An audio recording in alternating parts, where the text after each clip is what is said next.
Hello everyone, मैं हूँ सुपर्णा। आप सबका मेरे यूट्यूब चैनल पे स्वागत है। आज बहुत दिनों बाद मैं एक नए टॉपिक के साथ आई हूँ।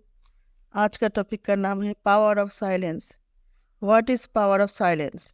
जीवन में पावर ऑफ साइलेंस भी बहुत इम्पोर्टेंट है। वाणी या बोलना ही नहीं, बल्कि मौन में भी शक्ति होती है। यही कारण है कि धर्मों में मौन व्रत का बहुत महत्व दिया गया। वैज्ञानिकों भी मानते हैं सेहत से मौन का बहुत बड़ा गहरा रास्ता होता है और इसमें मानसिक शांति मिलती है। मौन रहने से विचारों में एकाग्रता आती है। हमारे जीवन में एक नई बल्कि बहुत सारी दुखों का कारण है बोलना, क्योंकि हमारी प्रॉब्लम यही है कि हम चुप नहीं रह सकते और आधे से ज़्यादा दुखों का कारण ही बोलना। फैमिली में झगड़ा विवाद का कारण ही हमारा बोलना ही होता है। हम जितने भूख उतना भोजन खाते हैं, जितना ज़रूरत उतना काम करते हैं, लेकिन क्या हम इस बारे में कभी सोचा है कि हम कितना बोलते हैं और क्या हम उतना ही बोलते हैं जितना आवश्यक हो, या अनावश्यक ही सारे दिन बोलते रहते हैं? इस बारे में हमें अवश्य सोचना होगा। इंसान का प्रवृत्ति ऐसी है कि वो अपने मन में जो चल रही है वो बातें दूसरों को सुनाना चाहते हैं और दूसरा भी आपके साथ वही काम करता है। ये बातें किसी तीसरे व्यक्ति के संबंधित हो तो सुनने और सुनाने का काम और भी दिलचस्पी हो जाते हैं। ये सुनने और सुनाने का माहौल जीवन भर चलता रहता है और इस तरह से हम खो देते हैं अपना समय, अपना जीवन, अपना सोच समझ और अपना कीमती पल, जिससे अच्छी तरह से जिया जा सकता है और उस कीमती पल को किसी अच्छे कामों में आनंद प्राप्त किया जा सकता है। इसीलिए हमें सुनने और सुनाने का माहौल से बाहर निकलना होगा।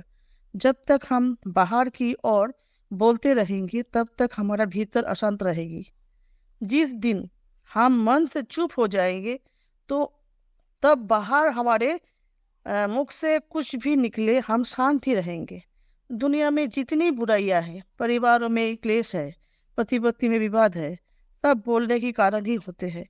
हम चुप रहना नहीं चाहते हैं, हमेशा सुना देना चाहते हैं, लेकिन व्यर्थ का बोलना ऊर्जा का नष्ट होना होता है। इसीलिए साधु और संत एकांत की ओर गए, क्योंकि उन्हें अधिक बोलना ना पड़े और अधिक सुनना ना पड़े। महावीर ने 12 वर्ष और गौतम बुद्ध ने 10 वर्ष मौन हो रहने के बाद ज्ञान प्राप्त किया था। हम लोग भी संसार में रहकर एकांत रह सकते हैं। कभी कभी व्यर्थ शब्दों का प्रयोग ना करके एकांत में मौन होकर रहने से हम अपनी ऊर्जा को बचा सकते हैं। जितना जरूरी है उतना ही बोलने से परिवार में शांति बनी रहती है। जब कोई आपका बात समझने वाला ना हो तो बेहतर है कि वह चुप ही रह जाए। चुप रहना भी एक ताकत है, कमजोरी नहीं। दो बातें अपने अंदर पैदा कर लो, एक तो चुप रहना और एक माफ करना, क्योंकि चुप रहना से बड़ा कोई जवाब नहीं है और माफ करने से बड़ा कोई सजा नहीं। मौन रहने का बहुत फायदे भी होता है। ब्लड प्रेशर कम होता है, एकाग्रता और ध्यान में सुधार ला सकते हैं और ब्रेन के विकास के लिए अच्छा होता है। अच्छी नींद होती है, हेल्दी महसूस होते हैं, इम्यूनिटी को भी स्ट्रॉन्ग करते हैं। तो हमें हर कभी कभी जीवन में साइलेंस का पावर भी जानना चाहिए। Silence is not empty, it is full of answers.